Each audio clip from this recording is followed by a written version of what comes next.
प्रश्न है संख्याएं 6, संख्या 72 और 120 की अभाज्य गुणनखंड विधि से एचसीएफ और एलसीएम ज्ञात करना है। तो चलिए हल कर लेते हैं। सर्वप्रथम हम करते हैं गुणनखंड।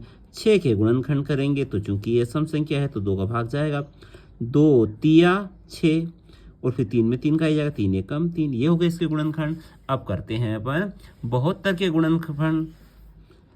72 72, ये चूंकि यह भी एक सम संख्या है तो 2 का भाग जाएगा, 2 तिया 6 आया 3 बार में, आए 6 थे 7 तो यहाँ 1 बचेगा तो 12 हो जाएंगे, 2 छंग 12, पुनः 2 का भाग जाएगा, 2 एकम 2, आए 2 थे 3, 1 बचेगा तो यहाँ पर 16 हो जाएंगे, 2 अठी 16, फिर 2 से भाग जाएगा, 2 नम 18, फिर 2 से जाएगा नहीं जाएगा, सीधा 3 का जाएगा, 3 एकम 3, 3 तिया 9, 9 आया 3 बार में और 3 में 3 का 3 एकम 3। ये हो गए गुणनखंड। अब देते हैं 120 के गुणनखंड कर लेते हैं। 120 2 का भाग जाएगा, 2 छंग 12, 2 शून्यम 0, फिर 2 का जाएगा, 2 तिया 6, 2 शून्यम 0, फिर 2 का जाएगा, 2 एकम 2, आए 2 थे 3 तो 1 बचेगा, 5 15 हो जाएगा, 10 हो जाएंगे, 2 पंज 10। अब चूंकि यह 15 विषम संख्या 2 का नहीं जाएगा, सीधा 3 का जाएगा, 3 पंज 15 और 5 एकम 5। तो ये हो गए गुणनखंड किसके? 6 के गुणनखंड बने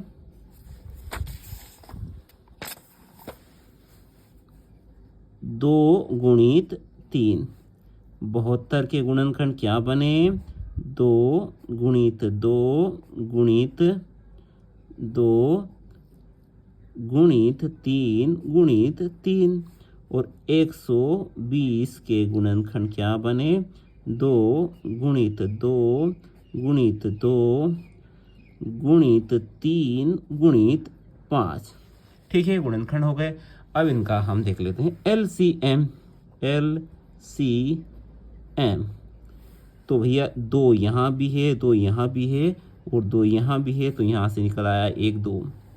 फिर 2 यहाँ भी है, 2 यहाँ भी है, तो यहाँ से निकल आया 2। 2 यहाँ भी है, 2 यहाँ भी है, यहाँ से निकल आया 2। 3 यहाँ भी है, 3 यहाँ भी है, 3 यहाँ भी है, यहाँ से निकल आया 1 3। इधर का काम खत्म हो गया। जब 3 यहाँ भी है, अकेला ही है तो भी आएगा, और ये 5 जोड़े में वो भी आएंगे और अकेले है वो भी आएंगे। ठीक है, 2 दूनी 4, 4 दूनी 8, 8 8 दूनी 8 24 और 24 का गुणा 3 में करेंगे तो क्या आएगा?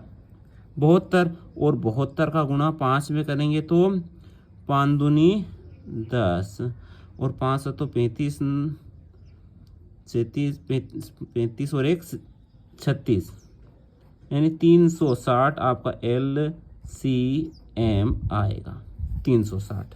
ठीक है, और HCF क्या आएगा? HCF ऐसी संख्या जो सभी जगह उपस्थित हो। तो 2 यहाँ भी है, 2 यहाँ भी है, यहाँ भी है, तो एक तो 2 हो गया, और 3 यहाँ भी है, 3 यहाँ भी है, 3 यहाँ भी है, हो गया 3। तो क्या होगा?